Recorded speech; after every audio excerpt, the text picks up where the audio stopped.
Welcome to the Friends of Dan Music Podcast. I'm Dan Miles. You've been listening to the music of Jennifer Batten. That was from a CD she released in 1997 called Momentum. She's released a total of 3 solo albums, and we'll be talking about and listening to samples from all of them. We'll also be discussing her experiences touring with Michael Jackson. She was his lead guitarist on 3 major world tours. And finally, we'll be talking about the time she spent on the road and in the studio with iconic guitarist Jeff Beck. I'm eager to get this one started, so let's get her on the line. Joining me on the phone from Portland, Oregon, is Jennifer Batten. Welcome.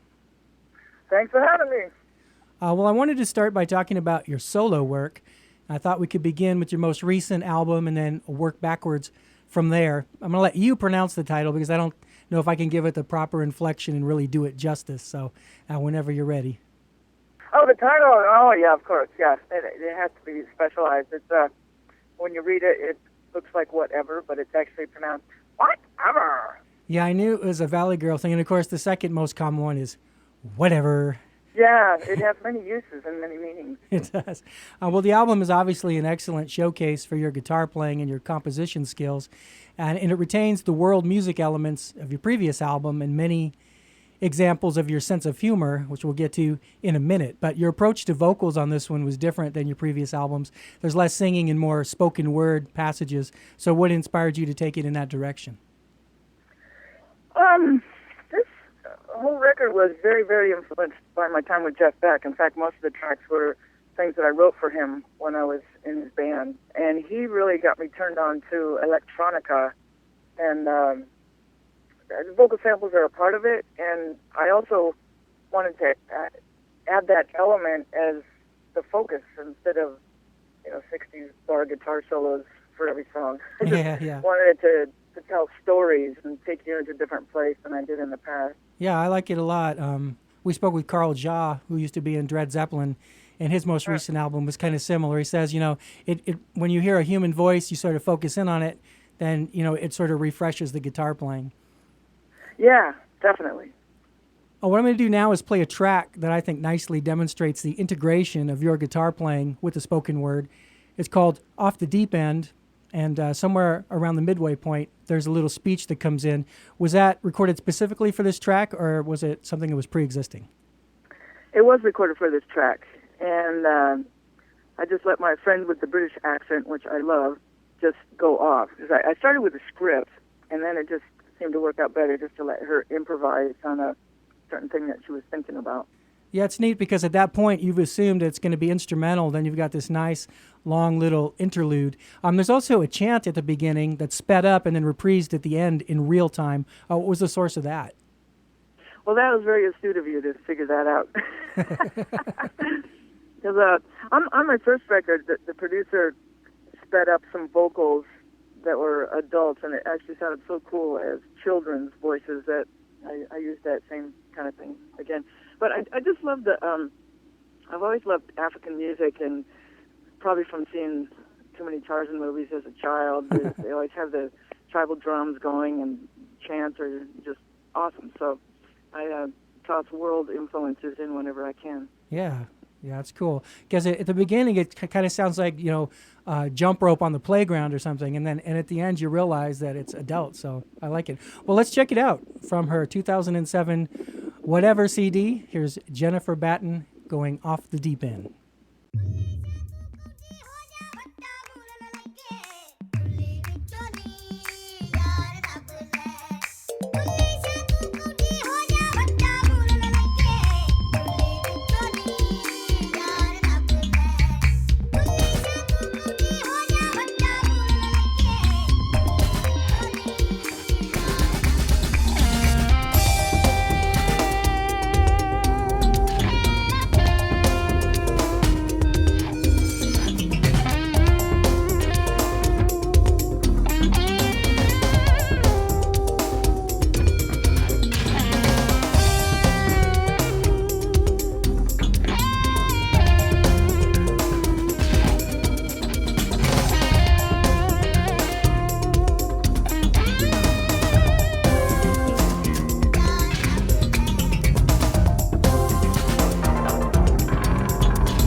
idea I'd ever had. I'd thought about it for years. Now I found myself grinning at the oddest moments. And then you get to the edge. It was just a sheer drop. A drop right down, down, down, down, down. And you feel the wind, you taste the wind. But then you gotta go and your heart's thinking, oh, no, I can't do this, I can't do it. And you just throw yourself, and that is just amazing. I couldn't stop. Everything became incredibly vibrant. And the wind was just whipping around me. You're in the air, just floating down, floating down, floating down, floating down, floating down. It was exhilarating.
Well, that's a very, very creative track. It's a lot of fun to listen to. And I had assumed that your friend was talking about either hang gliding or skydiving, but apparently I was wrong.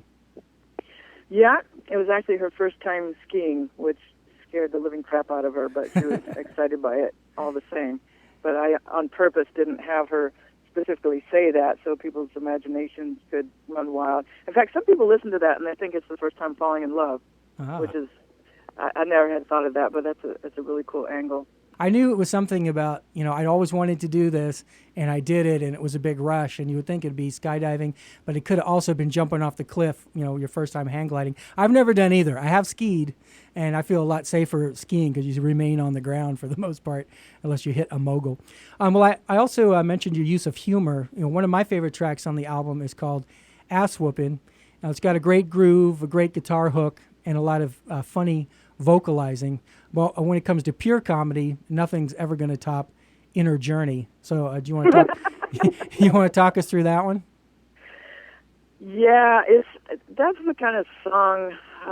It's basically out there for 13-year-old boys. Although I find there are a lot of 13-year-old boys in 60-year-old adult and males and females. The song was composed of all rude noises. Right. And I am responsible for the arm farts. No one was harmed in the making of it, although it was kind of funny to make those noises through a $2,000 microphone because you just want those to be pristine, right? Right. And it's kind of one of those ideas you'll have over beers one night and never actually pull it off, but after a couple of years of talking about it, we pulled it off. Yeah, well, it's funny. At first, first time you hear it, you're like, what? What? Because you Yeah, right. mentioned electronica and glitch and all these things. You go, this can't be an accident. This has to be intentional. And, as it goes along, you get it. So I'm not going to play that one. So if you're curious about it, you guys have to go listen to it. I committed to Off the Deep End, but I did at least want to mention that one. We're going to talk about the approach you took to touring in support of that album a little later. But in the meantime, I want to encourage everybody to check this album out because I think it has some of your best work on it. Oh, thank you. It took a long time, man. That was over a period of 10 years. It just took me forever because I did everything on it pretty much. So, and I'm slow, so there you go. Yeah, but you know what? Once you finish it, it's there forever. So you want to make sure you're satisfied with it. You want to listen back and go, oh, if only I would have. Yeah, absolutely. Now let's talk about the album you did prior to that one. At the start of the podcast, I played a track called Glow, which is from a CD called Momentum. You released in 1997 under the name Jennifer Batten's Tribal Rage. That one incorporates a lot of exotic sounds and tribal rhythms. And I have to say from personal experience, it's a great album to exercise to. Because it has a lot of raw energy, but it's combined with the sophisticated musicality that you're known for. So what was the impetus for that project and why the extended name? I had worked with Michael Sembello on my first record. He was a guitar player with Stevie Wonder, and he also wrote the hit Maniac. And it was just very frustrating. Although I was happy with the result, it was just frustrating working in somebody else's time frame. And he was also recording other people during the day, and I wouldn't get in there till 2 or 3 in the morning. And I was just completely turned around. And about that time, ADATs were invented, and I thought, I can actually afford this. And so Momentum was kind of a call of freedom to get my buddies to join together. And the previous album had a lot of drum machine, and I wanted live drums. So I had Glenn Sobel, who's out with Alice Cooper now. We actually rehearsed in his mother's shoe closet, which was, really big for a closet, but most people don't have that many pairs of shoes. And it was just the three of us going off, just complete creativity without any outside influence. And we just had a ball. Everybody had equal say in what's going on. It was very much a democracy. So we just went off and did what we did, and I'm real happy with the results. Well, all the material on the album is excellent, but it was actually pretty easy for me to decide which track to play from it because when someone combines steel drums with bagpipes, that just can't be ignored. So how did you conceive of Scotsman in the Caribbean? It was derived from sounds. I had just gotten a Roland guitar synth, and, they had bagpipe sounds in there. And I go, okay, I got to throw that in there. And the steel drums just worked as well. So I just figured I can make that work by just putting them both in the title. That's one of my favorite tunes, too. That's one of my favorite solos. Yeah, so unique. On the records as well. That's why it was a pretty easy choice. I mean, I like all of it. Like you said, the tracks are all pretty long, so you guys can stretch out and not be, it makes sense what you talk about feeling more constrained with your previous album and this being a reaction to that. But this one is just such a unique combination of elements. Now, do you say Caribbean or Caribbean? I guess I say it both ways, but I remember the song Caribbean Queen. Once it's out there, that's official. Yeah. Well, let's listen to that track from the 1997 Momentum CD. This is Jennifer Batten's Tribal Rage with Scotsman in the Caribbean. I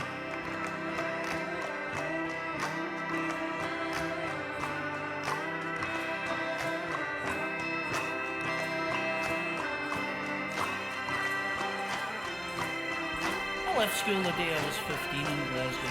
They actually threw me out and said I'd never come here any good. I didn't like the school and I couldn't wait to get out of there anyway. 3 months later I was in the shipyards. 15 and a half years old working in a shipyard in Scotland. Yeah, I did it for about 3 years and then I couldn't take it anymore and I got the hell out of there. We worked 16, 17 hours a day sometimes and it was brutal, waiting in the snow and the cold. And here I am, 30 years later and I'm still working crazy long hours. Oh boy, did I need a vacation.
Well, there are a lot of other great tracks on the album too, like Elephant Stomp, Zulu Wedding, and The Swarm. It definitely has that international world travel vibe. And speaking of globetrotting, before we talk about your first solo album, let's take a minute to talk about all the touring you did with one of the truly all-time great entertainers, Pee Wee Herman. I mean, wait, no, the gloved one, of course. It wouldn't surprise me if somebody wrote that I played with Pee Wee Herman. Yeah, you toured with Michael Jackson for the first time in 1987 in support of his much-anticipated follow-up to Thriller, which was his Bad album. The competition for that job must have been fierce, and I understand the audition process wasn't quite what you were expecting. So how did you actually end up getting that gig? He had somebody in his camp that called Musicians Institute, and I was teaching there at the time, and I was one of the lucky winners that got a call to come audition. And when I went in, it wasn't a cattle call, like everybody was right there. Everybody had time slots, but I heard there was 100 people that they auditioned over, I don't know how many days. And we probably had 10, 15 minutes apiece, and there was no band when I showed up, so that was kind of odd. So you say there was no band, but was it a videotaped audition, or were there people sitting there watching you in person? Or yeah, it was a videotaped audition, and Michael went through all the videos later, which is, when you think about it, it's an awesome way to do it, because if you don't like somebody, you can just fast forward.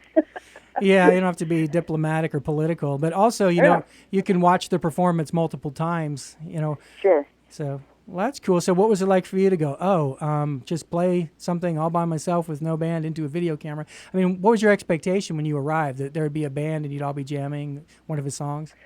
Yeah, well, I think they actually told me 3 or 4 songs to learn, and so I learned them.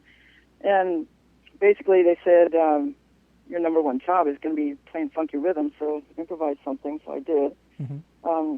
Then I started doing just off-the-cuff rock and roll solo kind of thing.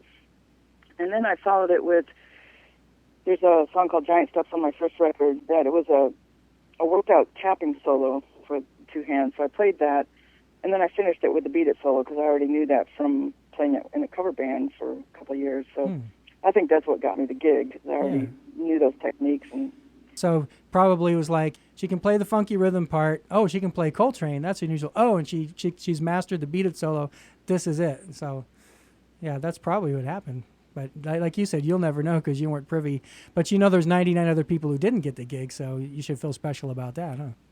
Oh, man, I was over the moon. It was an extremely high-energy production, to say the least, and I know you were positioned at center stage on that tour right behind Michael. So even though you were very much a participant in the show, were there ever times where you felt more like an audience member with the best seat in the house? Yeah, that would happen every night at the end of Billie Jean, because I wasn't playing. He would improvise a dance along with just drums. So that's when I could really sit back and soak it in. And it's really interesting, you know, he got some of the best dancers in L.A. to dance with him, and when you see all of them doing the same move, there's just an extra grace about how Michael moved that the others just didn't have. That's right. I know he's very well respected in the dance community, which is an understatement. Yeah. Do you remember how many countries you visited on that tour? Oh, gosh, I've never counted. The first tour was a year and a half, so we pretty much hit everywhere that had enough money for tickets. Yeah, it's like, I don't remember if I got it off a DVD or where I saw it. I've seen that entire show. As well, the next one you did, in 92, he released the Dangerous album, and you got to do the whole thing again. That time, you were positioned further down stage, and the drummer was right in the middle, but you still had showcase moments like your extended solo on Working Day and Night. Now, on the previous tour, when you did the Beat It solo, they had a fair amount of effects going on, but it was nothing compared to this time. I mean, they had you wearing this truly massive headgear that was lit up like a Christmas tree, and they were even shooting lasers at you. So, like, did you lose a bet or something? Well, I mean, Beat It was such a big hit that we played it every tour, and he didn't ever want to repeat himself, so he treated it differently every time. I had different costumes, and different things would happen, and different pyro guitars would shoot smoke and fire and all that. But the last tour with the mask, that was just dreadful. You know, at that point I have to go, you know what? This is this is about theater. It's not just about music. Music is just the foundation to the show. So.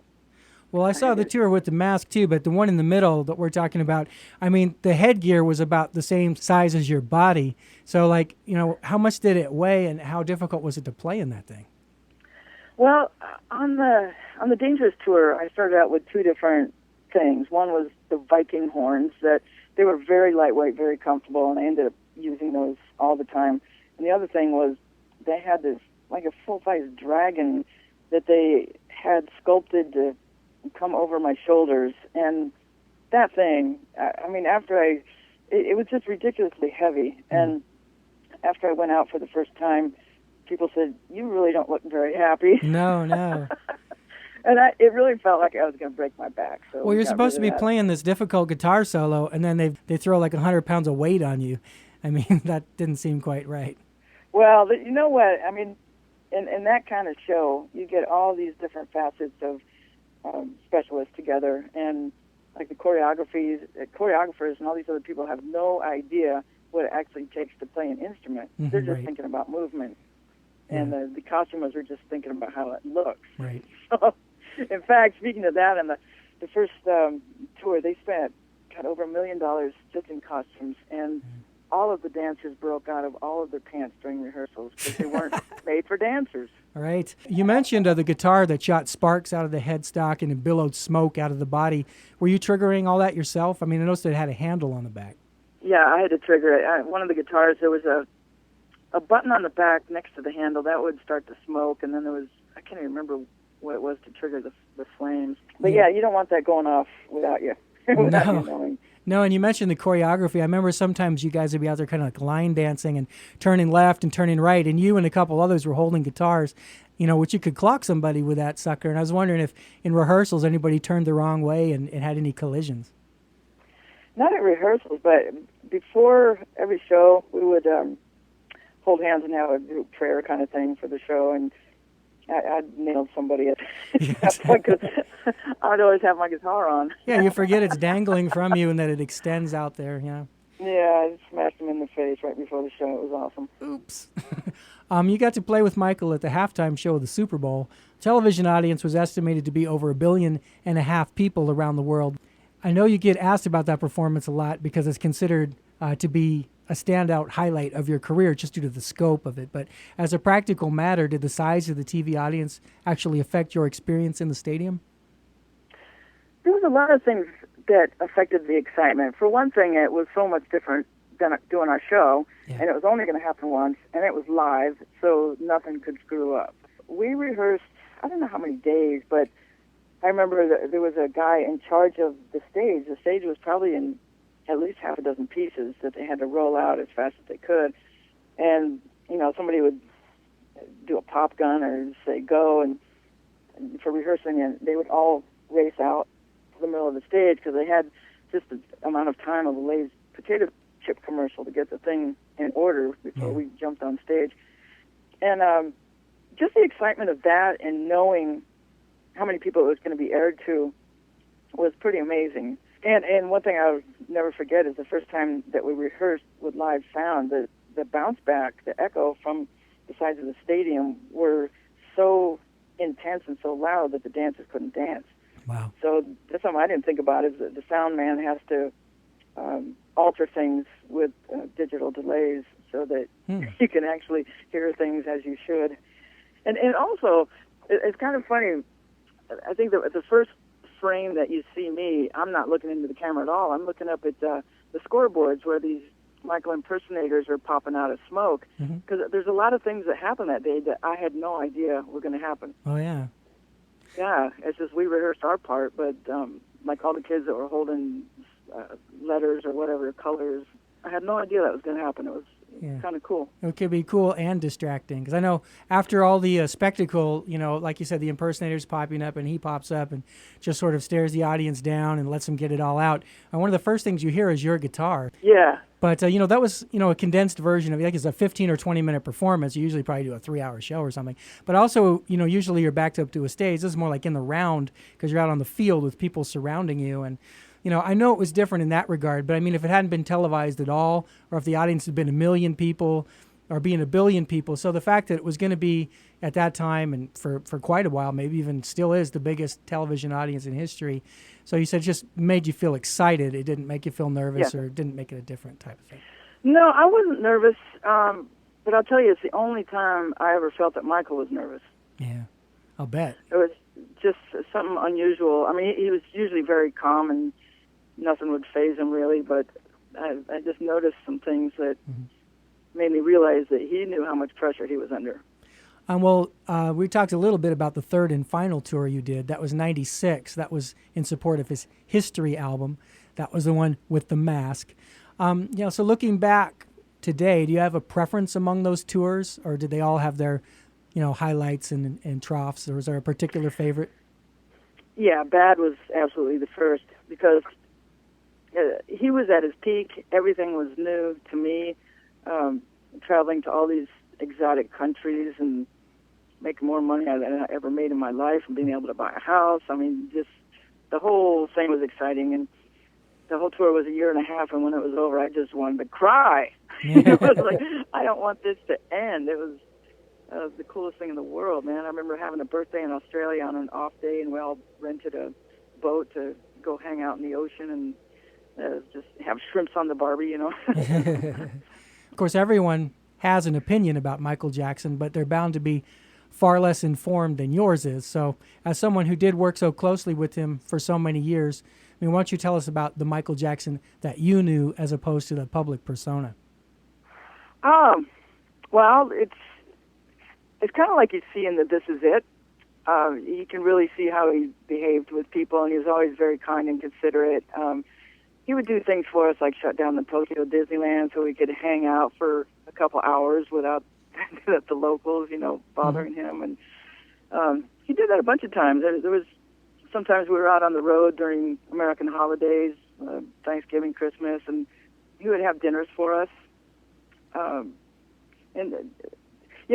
lot of times you hear stories about people that are big stars and they treat their crew like crap, and it wasn't that way at all. We had first-class travel, great class hotels, and we were very well paid.